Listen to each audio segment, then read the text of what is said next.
RFI convida. Adriana Brandão. Hoje vamos conversar sobre arquitetura, seu futuro e evolução no pós-pandemia, na companhia dos arquitetos franceses Guillaume Cibaud e Olivier Raffaelli. Os dois se formaram na França, mas foi no Brasil que iniciaram sua carreira. Eles fundaram em 2000, em São Paulo, a agência de arquitetura Triptyque, que rapidamente se destacou no mercado com vários projetos. Somente alguns anos depois, montaram também em Paris um escritório da Triptyque e hoje desenvolvem projetos no Brasil e na França, mas também em outros países da América Latina. Olá, Guillaume. Oi, tudo bem? Olá, Olivier. Olá. Antes de mais nada, antes de falar sobre o futuro da arquitetura, por que o Brasil, Guillaume?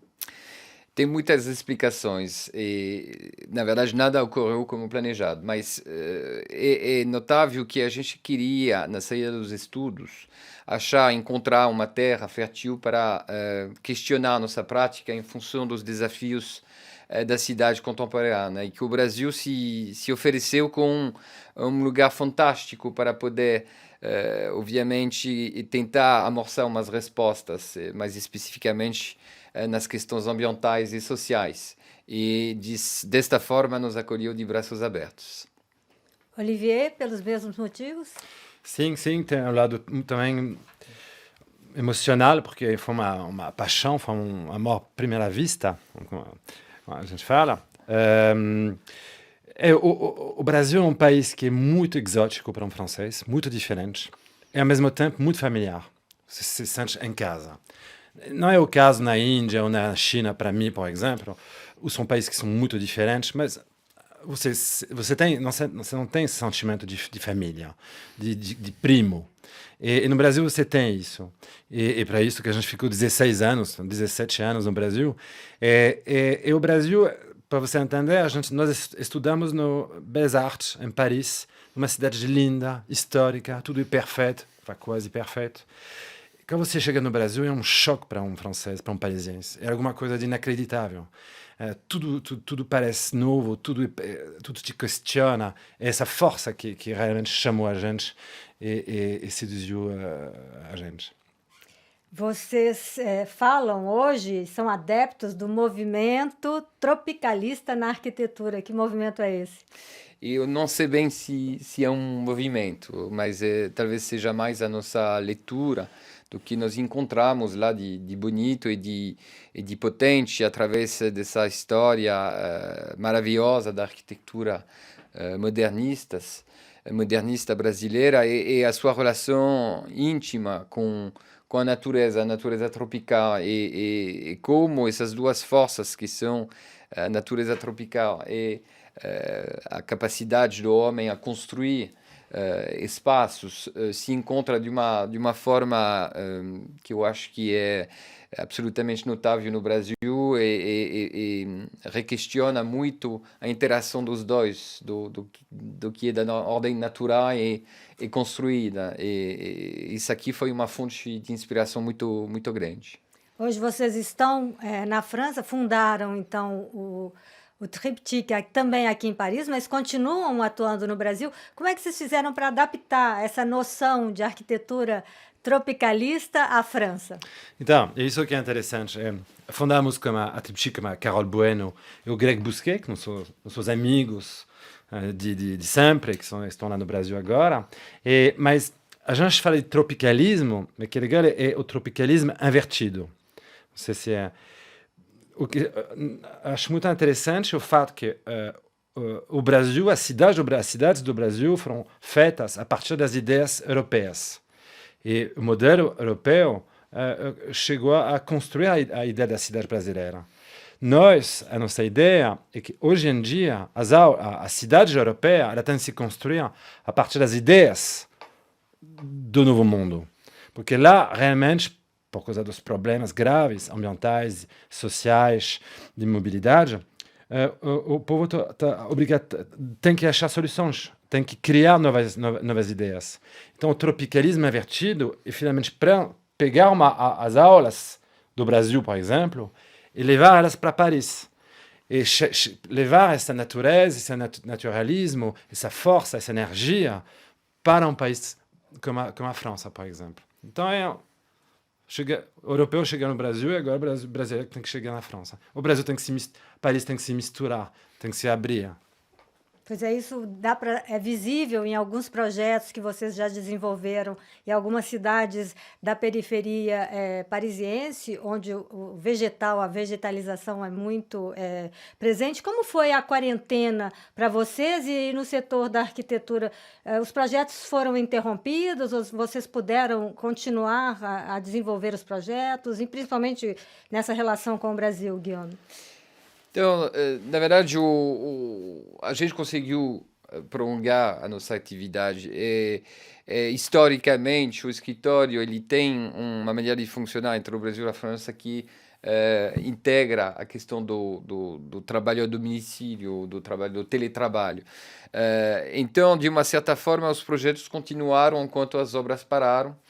No Brasil, infelizmente, essa situação não evoluiu. Então, eu acho que para a equipe do Brasil tá começando a ficar extremamente difícil, porque, afinal, fazemos um trabalho de interação, de desenho, que tem ainda um pé na questão da mão, da troca de ideia, de desenho, de maquete, e que, na ausência disso durante um tempo muito grande, eu acho que tem um apodrecimento das trocas de mensagem, de informação, de ideia, que não vai no sentido do projeto. Então, eu acho que é uma situação que não pode demorar muito, é uma situação que tem que evoluir. Em relação à nossa prática e o que a gente preza, que, por exemplo, a vegetalização que você mencionou, se fez sentir de modo extremamente forte essa necessidade da presença de um espaço externo, um espaço com plantas, extremamente próximo à habitação. Eu acho que o confinamento ele requestionou o modelo de cidade, o modelo de ter acesso ou não a um espaço externo, pode ser público, pode ser privado, pouco importa, mas é extremamente importante ter esse acesso. Por isso, eu acho que nós temos que trabalhar ainda mais a vegetalização na arquitetura, sobre a arquitetura, ou entre a arquitetura, mas enfim, tem que densificar essa vegetação. Olivier, vocês têm projetos nesse mega projeto chamado da Grande Paris, que é uma invenção de uma metrópole do século XXI, a noção de metrópole que está sendo questionada aí com essa pandemia. Sim. Nós temos vários projetos, né? Por exemplo, a cidade do biomimetismo. Mas a questão é uma questão que eu acho que não é realmente... Eu não sei se a gente tem que considerar hoje, por causa da Covid, nessa hora, nós vamos mudar totalmente nossa maneira de viver. Porque, basicamente, muitas pessoas querem voltar para a natureza, para a subúrbia, para ter uma casa, um jardim. Isso é uma ideia um pouco velha, né? O American Dream, da subúrbia, o trem, tudo isso é um estilo de urbanismo que é totalmente anti-ecológico. Porque você precisa de um carro, de um trem, você vai pegando muito espaço, você vai consumindo muito espaço. Então, eu acho que o Covid não vai mudar a ideia que nós temos que viver juntos em um lugar denso. Isso eu tenho certeza que isso não vai mudar. Obviamente, muitas pessoas querendo sair da cidade, mas esse movimento acho que não é viável. Agora, o que o Covid, para mim, é muito bom nesse sentido, é que o que eu senti muita falta é do abraço, das pessoas. Eu nunca senti tanta falta disso. E isso é inacreditável, porque na arquitetura, na cidade densa, nós temos que criar essa abertura.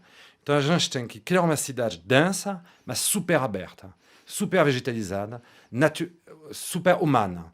E o Covid vai ajudar a colocar essas ideias simples no centro das conversas e dos projetos. um espaço super sensível agora com essa pandemia é justamente o espaço do trabalho, os escritórios que antes eram pensados justamente com essa abertura, open espaço, todo mundo trabalhando junto, espaços de convivialidade, e hoje estamos num movimento completamente quase contrário, pelo menos nesse momento. Como é que vai ser esse espaço do trabalho no futuro, Guillaume? Eu acho que nós não vamos voltar num espaço fechado. O problema que a gente pode esperar pontual da pandemia vai passar. O que pode ficar dele é uma outra relação em alguns aspectos do trabalho.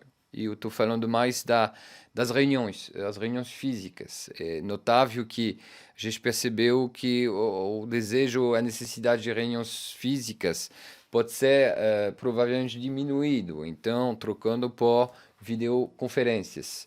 E isso talvez tenha um impacto na maneira de conceber ou agenciar um escritório, talvez com menos espaços de reuniões. Mas, como o Olivier bem falou, a gente vai precisar ainda de muita abertura, muita interação, e eu não vejo se adereçar muralhas entre os postos de trabalho, não. Talvez em alguns aspectos nós vamos ter uns impactos. Eu tenho ouvido falar de empresas que reveram os planos de necessidade em relação ao metro quadrado, mais para baixo, em relação ao Covid, falando, eu vou sempre ter, a partir de agora, um percentual de reuniões que vão ser virtuais e não mais presenciais. E eu vou também acatar a ideia de deixar pelo menos um percentual do time em teletrabalho, trabalho a domicílio, e com isso eu consigo reduzir um pouco a capacidade ou a necessidade do meu escritório. Eu acho que isso aqui são mais as influências. Outro fator pode ser também a gestão do público externo, talvez criar espaços de encontro, de reunião, que seja um pouco mais discriminado no prédio para não precisar atravessar, por exemplo, os espaços de trabalho onde pessoas externas e internas tenham que se cruzar. Talvez tenha aí uma outra forma de organização. Pois é, o teletrabalho é uma tendência que, pelo jeito, vai se impor. Isso vai gerar um novo espaço doméstico, mudanças no espaço doméstico, nas moradias, Olivier? Eu acho que talvez vai se criar uma nova classe, talvez que colarinho verde, né? No sentido que hoje em dia tem pessoas que têm uma posição social, profissional, de alta cargo, vamos dizer, que conseguem trabalhar 3 dias num lugar, numa empresa, e 2 dias em casa, numa casa de praia, numa casa de campo, sair. Então, eu acho que vai se criar uma nova classe, verde, que vai realmente ter uma nova... vai criar um novo jeito de trabalhar, um novo jeito de organização. Isso vai ser muito novo, né? Isso é super interessante. Agora, tem outras pessoas também que vão ter que trabalhar, não sei como vamos chamar essa classe, mas trabalhar muito longe da cidade. Os trabalhadores, até hoje. Que eles não têm um cargo muito alto, que eles têm tarefas muito repetitivas, e aí a gente vai poder, como esses novos meios de tecnologia, criar novas cidades longe de tudo, fechadas. Então, isso aí vai ter que controlar, né? Vai ter que ter pensar nisso para não tornar isso um pesadelo. Pois é, para terminar, qual vocês acham que vai ser o impacto ecológico dessa pandemia? Vocês que defendem uma arquitetura sustentável. É difícil prever, e não somos apenas arquitetos, mas eu acho que o impacto ecológico maior que percebemos, esse aqui foi óbvio, foi o resultado da última eleição municipal, onde se manifestou uma vontade muito forte, hein? Porque não é pouco, é muito, nas principais capitais da França, a favor de equipe municipal, às vezes sem nenhum tipo de experiência na gestão pública, mas, enfim, a favor da defesa de uma certa ideia da ecologia. Eu acho que isso é extremamente importante, fundador de uma nova era na maneira de abordar as temáticas de crescimento urbano, a maneira de se organizar, porque a gente sabe que nessa questão da organização humana, do distanciamento, da distância entre o lugar de trabalho, o lugar de moradia, a matriz energética, a matriz de transporte, aí se consome a maior parte, vamos dizer, do carbono, é energia cinza, mas energia cinza vamos dizer, da criação e da concepção. Essa energia é de graça porque ela não custa carbono, ela custa uma nova abordagem, novos conceitos, e eu acho que essa voz vai ser muito importante no futuro das cidades francesas, pelo menos esperamos de uma forma inspiradora para as outras capitais, os outros países.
Olivier, também no Brasil, não? Sim, também. Mas, sabe, eu acho que é um momento fantástico, um momento inacreditável. Porque é uma crise, é um momento muito forte, histórico, mas acontece o seguinte, quando você fala para alguém, o mar vai subir, nós vamos ter um problema grave de temperatura, ninguém me acreditava. Realmente ninguém. Quando alguém falava, talvez vai ter um problema de pandemia, ninguém acreditava. Era muito difícil ter uma conversa sobre ecologia, porque ninguém acreditava realmente. A partir de hoje, quando você fala desses problemas, as pessoas vão acreditar. É isso que vai mudar na cabeça das pessoas, eu acho. Então, nosso trabalho na volta da arquitetura e da ecologia, ela vai ter ela vai ser ouvida de uma outra forma, acredito eu. Passar positivo no meio de uma crise, né? Então, com essa ideia positiva de uma maior conscientização, nós terminamos, então, essa entrevista. Muito obrigada, Guillaume Cibot e Olivier Raffaeli, por essa entrevista aqui nos estúdios da RFI. Muito obrigado. Muito obrigado.